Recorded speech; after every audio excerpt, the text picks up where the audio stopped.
Great, so chairman. You can't complain. Oh, Charlie, you can't complain, cry. Who complaining as a messy? Street in this why shit. Now, man, for so hard dream. I'm for sending message. Oh, any answer na a bravo message. Any nam so I didn't betray moja. The streets make hot for all, but people they worry. Charlie, messages. Oh, Charlie can. Oh, Charlie. Sort me out. Charlie. So what is the minimum that you keep getting on your phone? What minimum amount that? Charlie. And I pay the credit. Send no crowd. List of. They worry. So in a day, how much do you spend as in benevolence? Oh, it's not every day. I mean, but at times, you know when they come. When? Like the time you get money, like you drop piece KB amount. I'm like, multi-te I said thing. It be Charlie, you know, busy. The street make hot. Yeah, the street is why. Anyway, this morning we'll continue our conversation. Yesterday, I think we promised to continue entertainers and politics. We were asking what benefit does the industry get when entertainers get into political position. Now we asked if it was worth it. We looked at a couple of people that we know in our entertainment space that are heavily involved in politics and seeking for political positions. I think we talked about people that currently are in power, and we singled out, I think at some point, the conversation got around our very own Honorable Mark Okraku-Mantey and his contribution to the creative sector. I think he is directly working with the creative sector, but there are also others who are not working directly with the creative sector. But then we wanted to find out, do they look out for our interests when they get political positions? Who did we mention yesterday? This lady's name. Jifa. She also came into the picture yesterday when we started the conversation. This morning, we'll try and get Honorable Baba Sadiq. Yes, incoming MP. Incoming. Or incoming MP of Okaigwe Central on the line. Let's see if we can talk to Baba. Hello, good morning, Baba. Baba, good morning. Hello, Baba. We're not getting through to Baba. I think we want to find out from him. Entertainers in the creative space. Now, he is heavily involved in entertainment. His position as the founder of 3 Music, one of Ghana's, we need to acknowledge their impact that they've created in the business. Ghana's top-notch TV channel, and also 3 Music Awards, which is coming back for the 3rd time this September. And you were at the launch, right? Adam, you were at the launch of... I was, and I think this Friday will be the unveiling. The unveiling nominee party at Garage. So they've actually done well. Baba has contributed his quota. We want to find out from him. He is seeking political position for to be the member of parliament for Okaigwe Central. And we want to find out from him. I don't know if that position will conflict with his interest in the creative sector. And also, previously, some of the creatives that have been involved in politics and their involvement. We'll find out. Let me pick your brain on this. On a scale of 1 to 10, how do you feel they've contributed to people who have actually entertainers who have actually assumed political position? How have they contributed to our industry? The contribution has not been that much we are expecting, because it's a sector which, in terms of Adam, kindly hold your horse. Let me check if I can get Baba on the line. Hello, Honorable. Hello, Honorable. Hello, Slim. Honorable, it's been a while. Charlie, it's been a while. How are you doing? I'm good. For me, tango, chow, rice. Charlie, that rice, eh? Anytime I get that feeling, I say, hey, Honorable, you know places. Yeah, that is nice one. Honorable, how's your morning? Well, it's good. It's good. I just came into the constituency and just left back again to have a couple of meetings when I'm going back again. Yeah. Okay. And how's the campaign so far? Well, so far it's been good. I've been on a house to house for the past 1 month. I've been doing like daily house to house from afternoon till late into the evening. But when I'm done with this first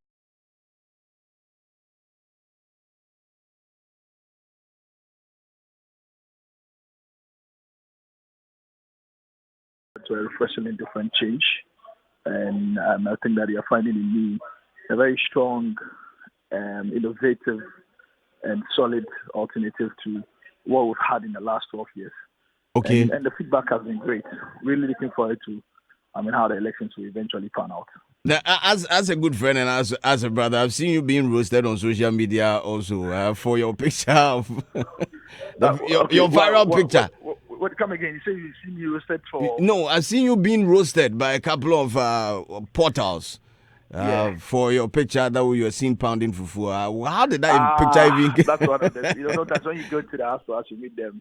It's just a familiarity. I don't think it's just for anything necessarily to attract people, but sometimes familiarity. You go here to say, hey, when you walk across, then you take it, and then your photographers will take pictures, and so sometimes these things will end up on social media, and so people would have their own opinions. But like it's always said, all politics is local.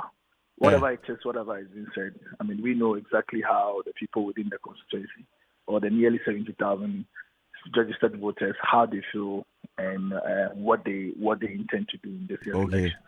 Okay, so it's actually for familiarity and nothing else. It's not. Yeah, it's just for familiarity. It's not really for anything. But so how did you feel when you saw the picture go viral and the people were writing their own piece about it? Oh, it was funny. It gets a particular point in time when you're a politician and when you know the realities and when you're on the ground. Sometimes some of these comments really know they get to you. You just have a laugh about it and then, you just move on. The next day you just stand up and then you are back again on the campaign trail, campaigning and talking and engaging the people. And, and the feedback from the people. It's not a big deal. At that particular instance, the woman who I was funding her fufu and the household, and specifically at that time, what they feel, how they feel about it, and their reaction, and most importantly, how they perceive me going into the election is what's important, really. So sometimes you just have a laugh about some of those things.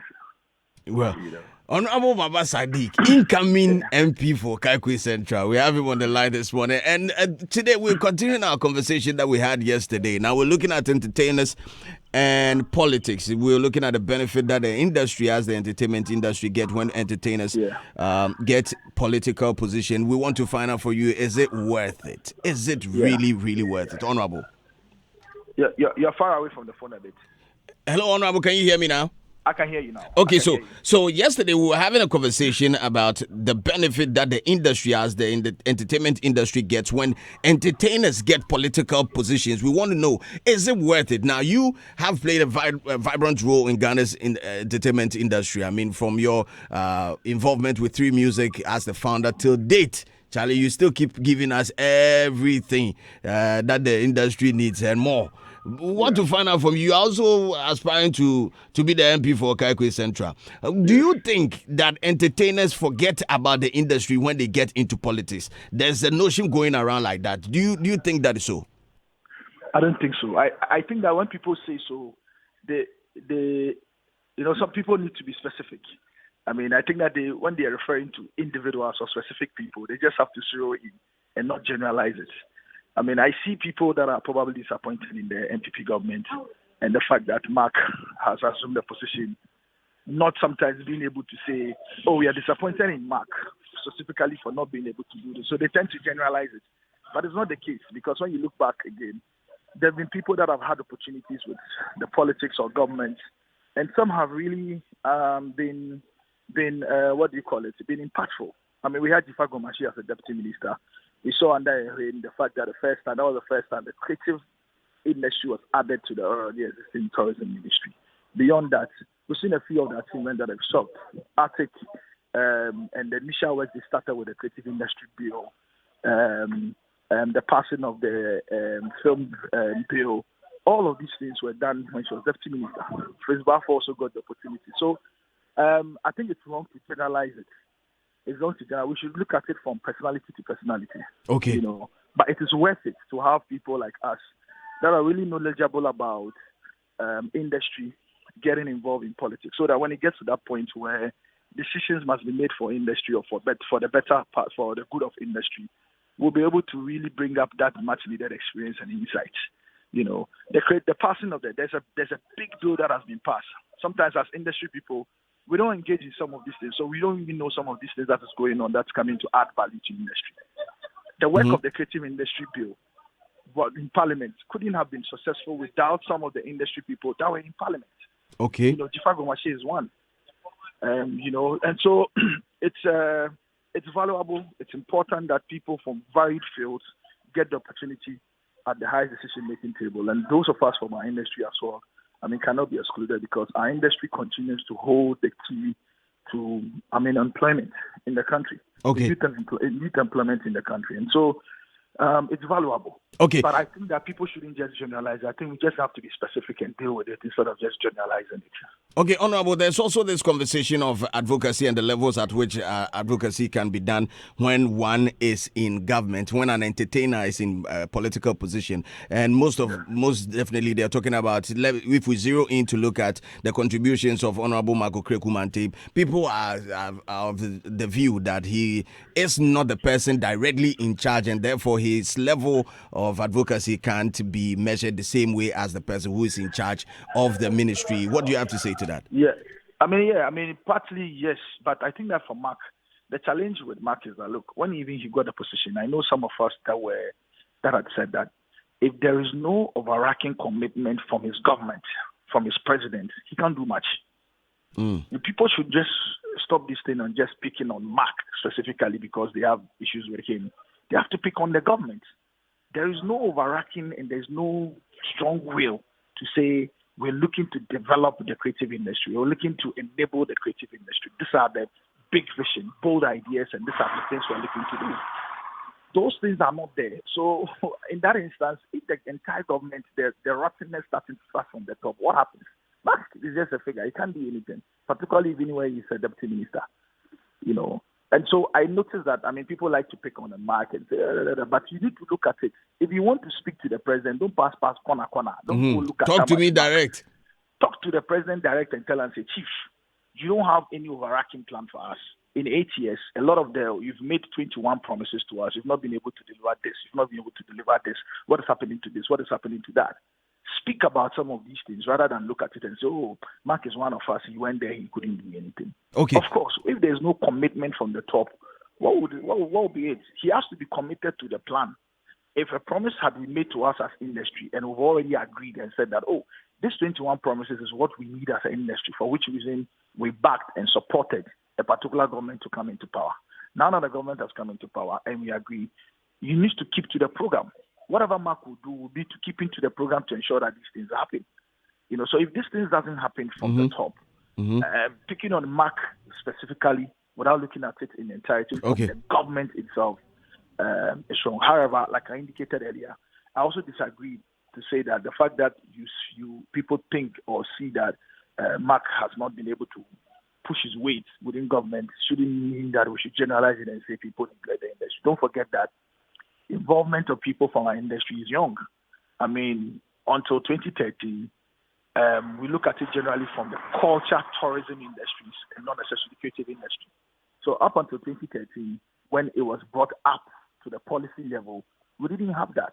We didn't have that. We're still running within the culture, the big umbrella of culture of tourism, essentially. We are not just getting it in. So we haven't had critical mass of people from our industry gone into industry for us to start to make this sort of narratives. Okay. However, one of the things I've also noticed, which leads to some of these apathy, is that the moment we get into politics, people are quick to ostracize us and say, hey, you are now into politics, focus and don't come and talk about us. Don't come and engage. If you remember, Slim, when we had the conversation during the BDMA debates and the BJP back and forth I was involved in, I kept on saying, it is dangerous. Now we are complaining. We are the same ones that say to people that, oh, now you've gone to politics, don't come and talk about us, concentrate, focus here. And I remember, I disagreed, and I said to you that, no, if I'm a member of industry, and if I've built my experience on industry, regardless, when I get into politics, nobody should be out there saying to me that because you're into politics today, don't come and comment about this. Don't come and share an opinion about this. This is my industry. If a lawyer is allowed to actually, even if he's in politics, vying for an office, to comment on a legal case, what is happening when the media has called him, or to actually make or pass opinions about it because it's his industry, why shouldn't people from us So when we begin to ostracize, what you keep telling Mark and Co is that, oh, you are almost pushing him to make you feel like you are no more part of us, even though you are part of us, but you're not part of us. What do we want? Do we want people from our industry who still get into politics and are still active in ensuring that opinions of industry are enhanced, in ensuring that activities of industries are done in a certain way that will benefit and enable industry? What do we want? Okay. Do we want to continue to say to them that stay off, don't join us, don't come and talk some, because it probably doesn't favor us? And then tomorrow we are complaining that Charlie, we need to hear it from them. But Honorable, most people are arguing that when entertainers get into politics, they behave more as politicians than entertainers. Of course, okay. When you get into the business of politics, particularly when you're vying for office, you should know that there are certain realities, which is true.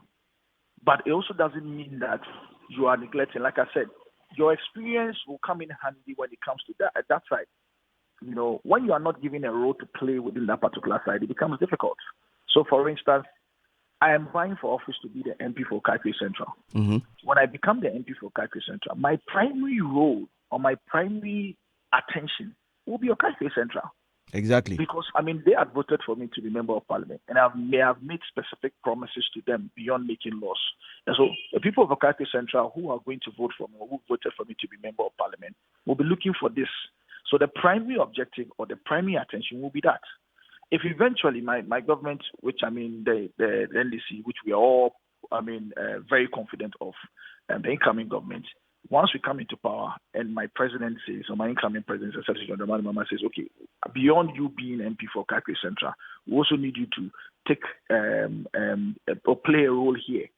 Then you can have that particular role. But when you are in Parliament, for instance, and you are only sitting in Parliament, your role is limited to the work you do in Parliament to enhance your industry. And part of it includes when issues of the industry comes into play.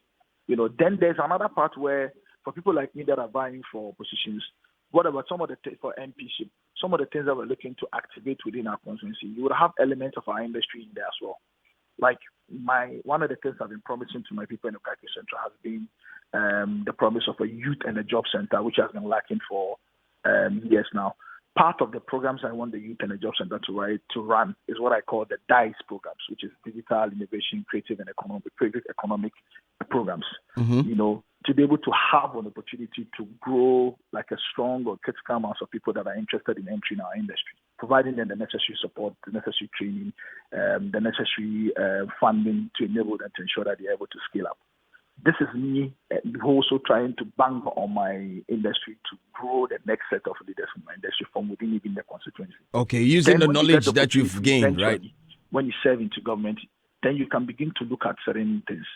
However, already now, there are a few of us from our industry that are, when you come to even the party in the position, that are involved in crafting the policies, the proposals, the messages related to our industry.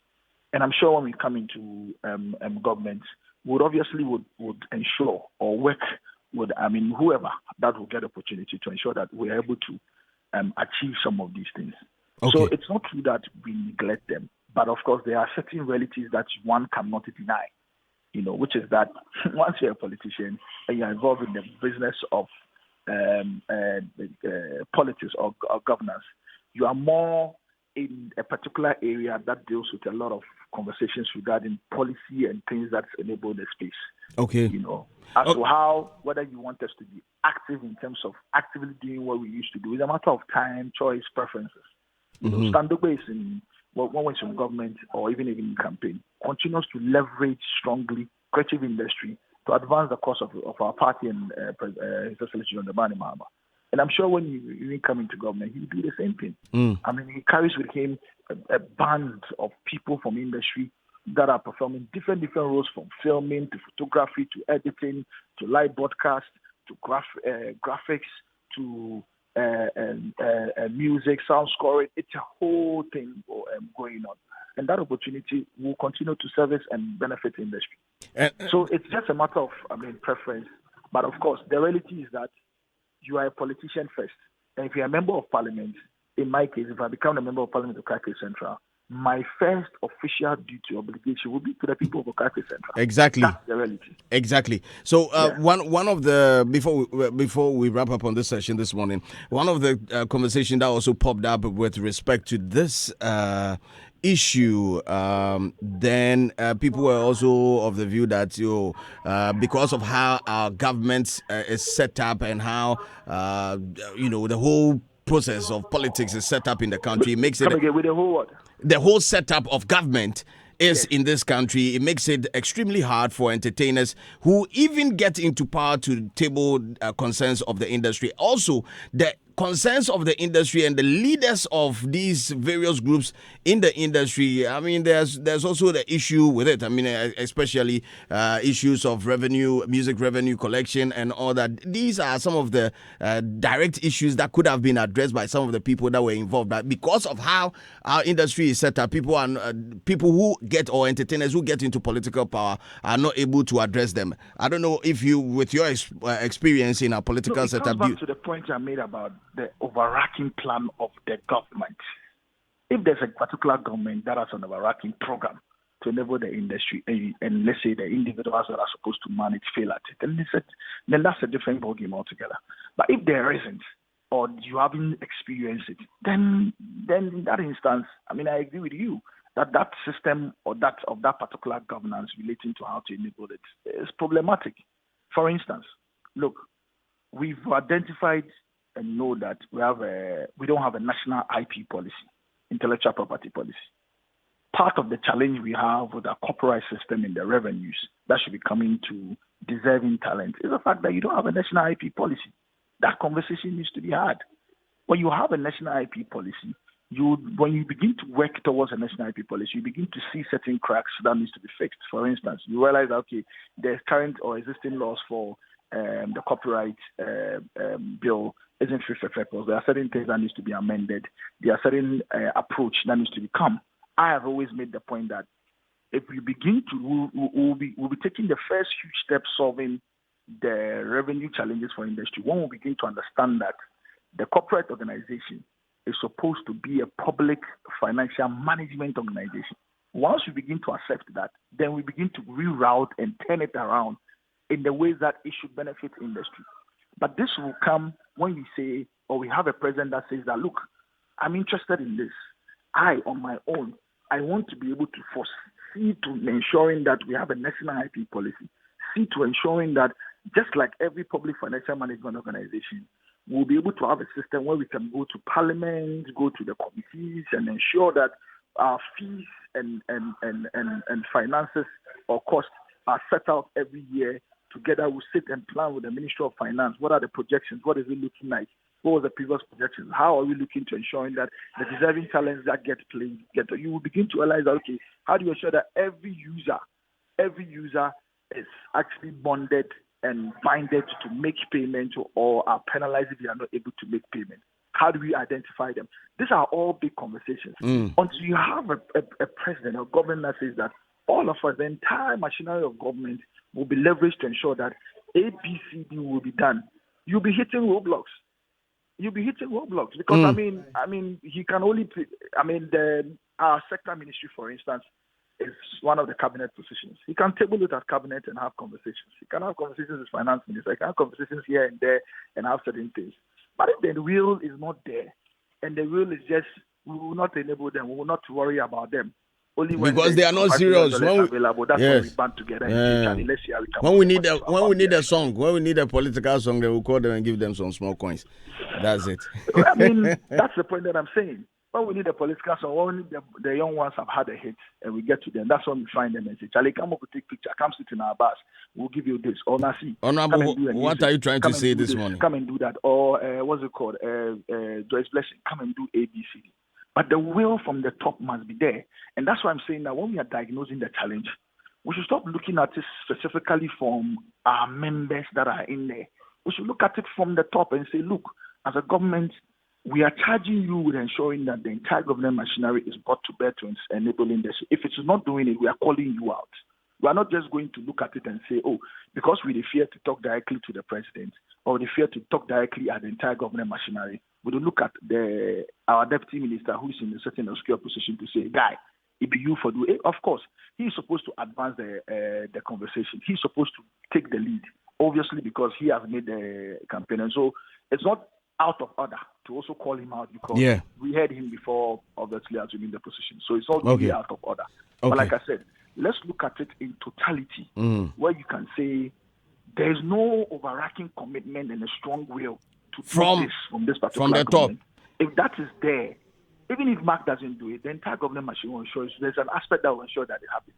Okay. Take a look at certain policies that the state, when this government wanted to pass e-levy, and there was that strong will to pass e-levy, what did they do? Nothing. Not even demonstrations could stop them. They passed it.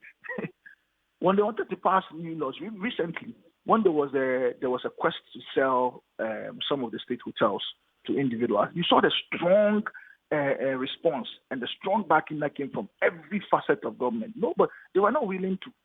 It took a lot of calls back and forth, and even a threat by the labor unions before the government backed down. But they are going to go ahead with it. So why is that same strong will? Why is that same what do you call it? Commitment. I mean, to enable industries. Why is that same thing? It's not there. These are the things that we should be so that successive governments, when they come, they know that our industry will not only focus on their own, right? But they would also look at it generally and say, what are the promises are you making to us? What are the challenges of industry? How have you diagnosed the challenges of industry? And how are you looking to fix it? What are the timelines? Are you fixing it in 90 days when you come into government? Are you fixing it in a year? The first 100 days. Find the money to be able to fix A, B, C, D. How are you going to fix it? How do you carry us along? These are important questions for us to ask. But like I said, we are young within government circles, and it's not true that people, if we want to be specific and look at it from the point of Mark, let's be clear and specific there. But let us not generalize it and look at it and then throw it at all of us, because obviously we aren't all the same, and our commitment levels and the way we push won't be the same as well. Okay, Honorable, thanks a lot for joining us this morning. We're waiting to hear the NDC's manifesto and also see what is up for the creative industry. Yes, thank you very much. We're all looking forward to it. The manifesto will be launched later this month, so when it comes out, we'll do a lot of the communications on it. Thanks a lot for joining us. That's Honorable Baba Sadiq, incoming MP for Kakwe Central. Incoming. You go come. Adam, you heard the man speak. He's saying that if we want to talk to Nana Addo, we should do it direct. We should stop passing the corners and talking to Okereku, because he believes that the government itself doesn't have any better thing to offer the creative sector. That is understandable, but that's fiducious, responsibility. Like, what is the meaning of that? Break it down. I want to say that at the end of the day, the ultimate responsibility lies with the person at the top. So, regardless, he's the one we will drag into this. However, those around have a role to play in ensuring that we put in place measures to affect the industry positively. Like he's talking about a national IP address. I want to expect that such issues, among others, regarding music business, has been addressed in their manifesto. And at the end of the day, in addressing that, they should ensure that there is a certain map up to ensure that this plan is achieved.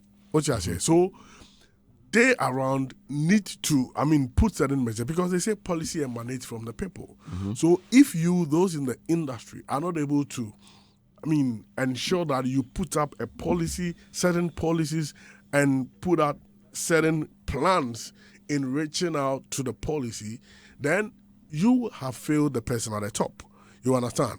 So this is why I always want to believe that we need a lot of creatives in politics or politically exposed positions so that they can positively impact the place. Because if you look at Parliament and how the laws are made, one of the important aspect of the laws is normally when the bills are sent to Parliament, one of the most crucial aspect of it is the referral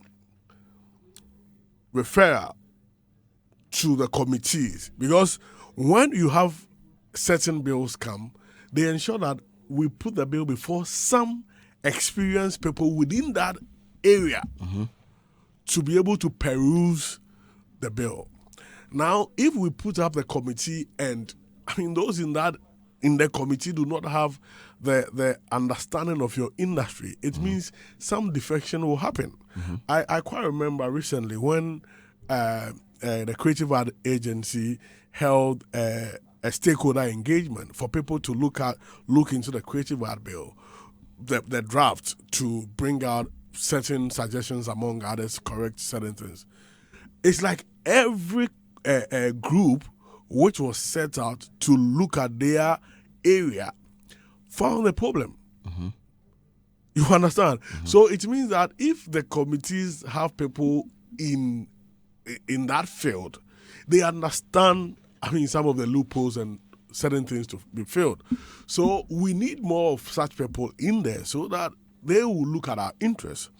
But it is because people have not seen that much.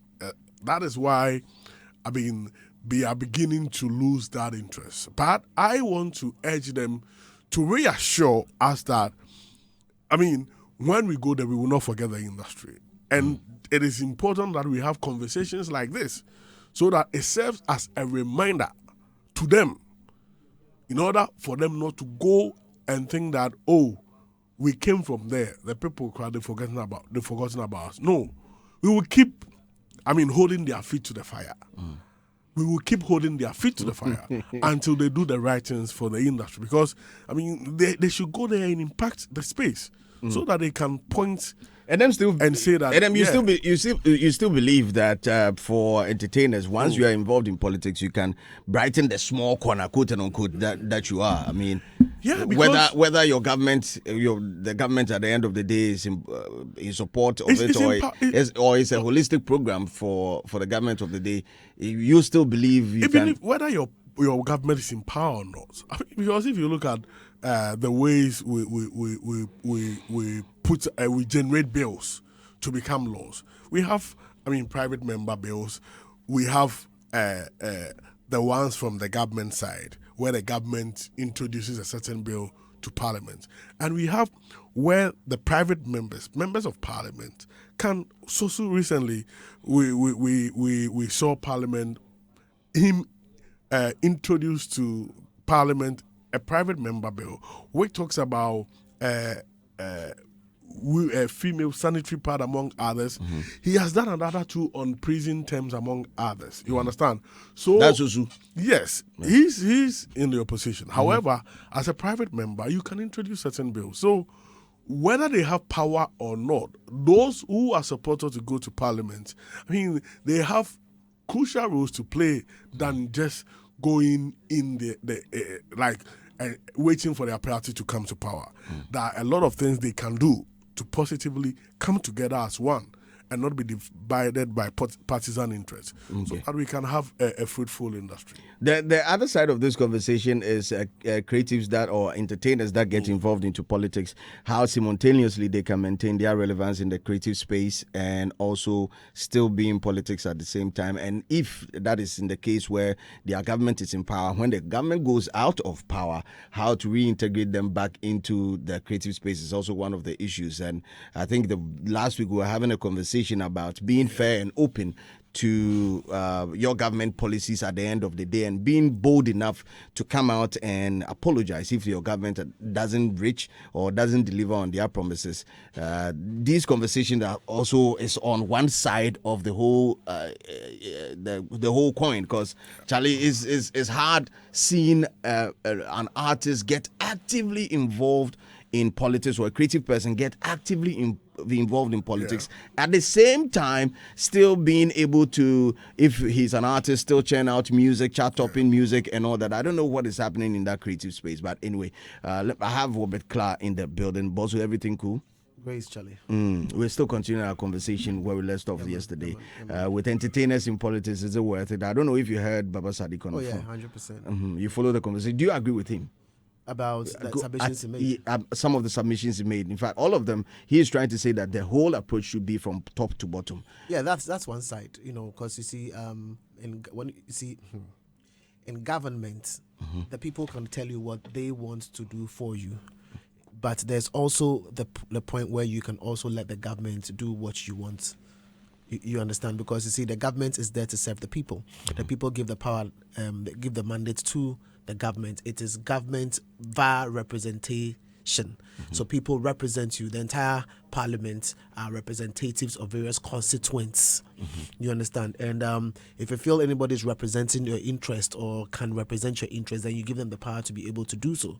So there's this aspect of the role that the people are supposed to play when it comes to government. I think that is the one part that is missing when it comes to most of us, and we need to be able to learn that.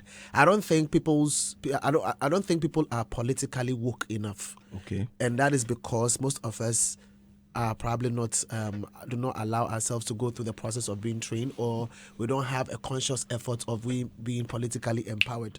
So those things usually, I think that's one of our biggest weaknesses. I have said that the Constitution of Ghana, for example, should be taught in schools. You understand what I'm saying? Everybody should know. Yeah, like the way they teach science, they teach economics, they teach for like our constitution. The Constitution of Ghana. Yeah. Age 1, you are teaching me this up to class 6. Then class GSS 1 to GSS 3, you are learning 1, 2, 3, 4, 5, that kind of stuff. By the time you finish SS, which is mandatory, you should be able to understand the constitution of this country before you vote. You understand? Because you are asking people to vote because they are of a particular age. But the question is, are they politically woke enough to understand the systems and the structures and how politics operates before they even elect somebody into power? You understand what I'm saying? So I believe that aspect, we need to fight for that to ensure that a lot of people are politically woke. If you are politically woke people, it's difficult for them to elect people who cannot deliver. Okay. Yeah, because you know exactly what the Constitution says, you know what they are expected to do. Nobody can come and promise you anything if it is not in their power. You understand? Yeah. So that kind of thing. Because you see, sometimes you ask people who is supposed to even do certain things within a particular district when it comes to development and all of that. They are looking at the member of parliament who's actually responsible for law. Meanwhile, it's supposed to be somebody else. At the MNCs. Fixing of rules and so all those things are there, and we need to be able to call it out. And I think that is the fact that most of us are just not politically woke. We are not clear about how politics are run. He said something very interesting that he's vying for the position of member of parliament for Kaikwe Central, and if the constituents vote for him, his core duty would be to respond to the needs of the constituency, not that of the creative sector. Although his experience that he has in the creative sector will come into proper use when there's a bill or there's legislation around something like that. This is an issue of mandate. Yes. What mandate is he going for? He's going on the ticket of Okaigwe Central. To do what? To make laws for the people. So he's representing that set of people. Yes. But if he is given a different mandate within the space of the creative arts, then he will respond to exactly. The so that is the part where I think we need to look at, because even the parties themselves. Hold on a little bit. So when the case of the creative ministry, which group of people best fit to occupy such a position? Should it be creatives only? So I'm responding. Is this something that we can advocate for? Let me quickly respond to that assertion that he's going. Yes, he's going to Parliament on the ticket of Okaigwe Central. However, even the parties themselves, when they are, selecting or appointing some of the MPs to be on some committees in Parliament, they look at their track record and some of the fields they are coming from to send them there. So clearly, whichever field you are coming from, even though you are coming from a constituency, you will be utilized based on your strengths and your field. Oh yeah, but that is secondary. We said primary. So the focus is the primary. So we are not against. So the primary thing is said it's accurate, it's on point. So that we agree to 100%. In terms of the people within the creative arts, let's also understand the fact that you are a creative does not necessarily mean you know how to manage the business of creatives.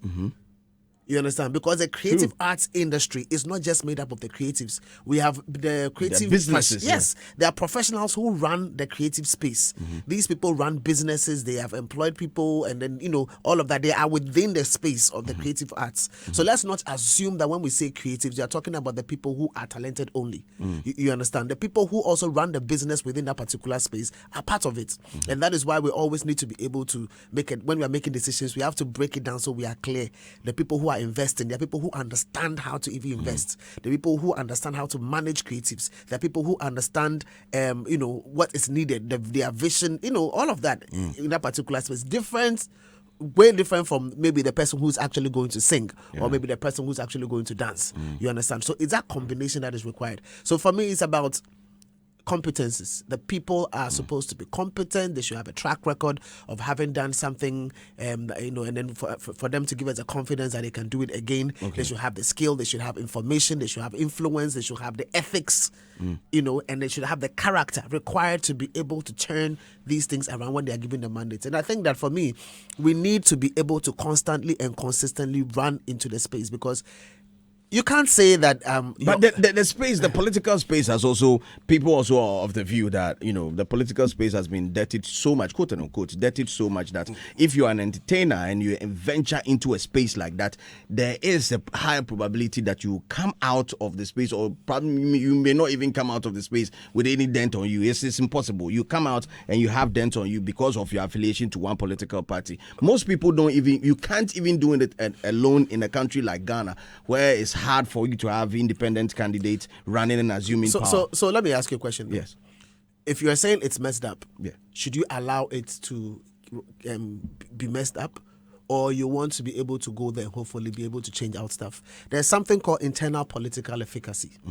If you go and read about it, it talks about people and their belief in themselves to be able to contribute or bring about change within the political space. For as long as people get to that point where they believe they can, then they'll begin to take action. And when they take action, that is what eventually fuels them to get to that particular position. If you don't have the good ones, entering into the space, it's not going to work. Again, it's been said over and over again, when the just or when the righteous keep quiet, they're fools. Then or the wickedness is perpetuated. So at the end of the day, you can't allow... you see, sometimes you even have to ask yourself, who are the people get into politics? You understand? And how are they getting in? And if the brilliant ones are failing to get in there, then you would have people who get there and then you have nothing to do but to deal with it. So if you think you have what it takes, please get into the space. Because if you are not getting into the space, there's absolutely nothing you can do. People will make decisions for you and you have to accommodate it because they have the power. So exactly the issue of entertainers, I think we have a minute or two more. The issue of entertainers and why they are not seen actively like other professions, because it's been one-sided thing. If you want to get into politics right now, you have to pass through the school of law, gain some small knowledge about how the laws governing the country, and then you see the person starts as a communicator on local radio stations. You see him, then he's on several boards and all that. But what is it with entertainers that is not making us get actively involved in our numbers, in a larger numbers in politics? It's simple. It's because of, we all do, entertainers. And the other side, like a lawyer. Our profession. Because when it comes to qualification, most of the entertainers, it's not even about that. There's a problem with your question, but let's Adam finish. The target market, you want to say that, why is it that they are scared to go full haul because of tags and certain things which will come and hurt their brand? It's because of the kind of target market we are dealing with. Entertainers, most of their the way they deal with the masses and the brand. We have the actual the perceived value and the actual value, where people meet you in person. So people hinge so much because a lot of people do not encounter you on personal basis. The perceived value plays a huge role in your brand, and at times some of these tags go to affect your perceived value, and especially when you also go and make certain utterances against the other side. I think we talked about that last week. So this kind of perceived value, when not handled properly, can become a negative equity, which may lead to you losing a lot of businesses. You understand? That is where you are not getting gigs because maybe companies think that, they need to capture market from the both device of the political, hierarchies in the country. So they think that, coming to you will give them just a side. And for that reason, they will go for somebody who is politically neutral. And when it comes to certain events, among others. So at times, people are afraid that if they are not careful, then there will be a problem with the perceived value of their brand, which will go to affect their brand equity, which will lead to them losing businesses. So to be on the safer side, they are not going to be. They will not go full front. Until you do a song and throw one jab. If you go and say, I'm not political, I'm just talking as a voice for the people. You understand? So, some of these things is where people get to be afraid to go home because those target markets are different. Okay. So you can do it, but you can do it beautifully. Okay. And we have people who have done this and succeeded. And they are still economically in terms of their brand, positioning, they are still strong. Okay, and but doing I business. think Adam, you're looking at people that get involved on the surface level. And when I say surface level, I'm talking about maybe endorsing political, but we are talking about actively involved in the day-to-day running of the political party and the structure. But you're saying that I was saying that because when you say entertainers, then it feels more like you're focusing on the people who are usually on the screen, on the front. So for her, so like they are like maybe a dancer or let's say a musician or something. Okay. But Sadiq is none of these. Yeah, but he's exactly my point. Okay. He's in the business side of it. Exactly. The creative so market. so you realize that when a creative person who is not necessarily in the forefront, it like their approach to stuff is business oriented. Yeah, you understand, because they understand the space, they understand what to shift here and there and how to get things around. So those people are also part of the creative industry. We shouldn't just focus on marginalize them, like the people who are on the screen as the main folks who are supposed to be in there. However, one of the key things that is actually beneficial to those who are in the forefront is the fact that everybody who is into politics at the end of the day they need to sell themselves. Yeah. And anybody who's entertainment, if they're in the front constantly being active, then they've sold their image. And then once they've sold their brand, it becomes easier for you to be able to latch on that particular equity and use that as a basis for selling yourself more. So if you are able to add extra value to that, it opens door for you. So I wasn't surprised when the likes of Stonebwoy said, they are preparing, right? Because there's some equity there already. Exactly. You understand? So they can turn that around. But obviously, people will begin to evaluate the content of what you are saying and seeing if you are a better option to whoever the person is running with. Because it's like, even if there are two devils, you have to look at who is lesser.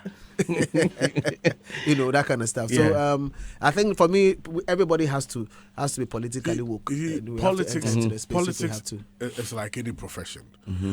You didn't just wake up and become a presenter. We didn't just wake up to become journalists. That procedures. But you wake up and take that decision to be a journalist. So yeah, you but can't say that. Because you can't sleep and be a journalist. What are you trying to say? No, what I want to say is that I'm talking about the practice. Okay. But I didn't wake up.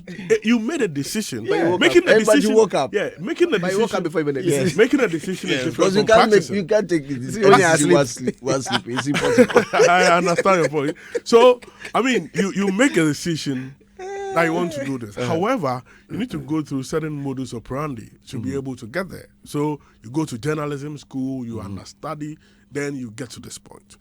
Politics is also there are full-time politicians. Like So you need to study how politics is done. Start from a point some and people build. do not learn the rudiments of politics, and they'll get it and get trouble because you need to study the rudiments of politics as against the rudiments of the space you are coming from and know how you can, get to the concluding ground or the merging ground to be able to be successful, both in your practice and in politics. So we need to take it as a serious profession to be able to understand the dynamics. Thank you, Adam. Thank you, Robert. Our time is up. We'd like to say a billion thanks to our sponsors this morning for holding us down and giving us that firepower for our showbiz review. This is Hits.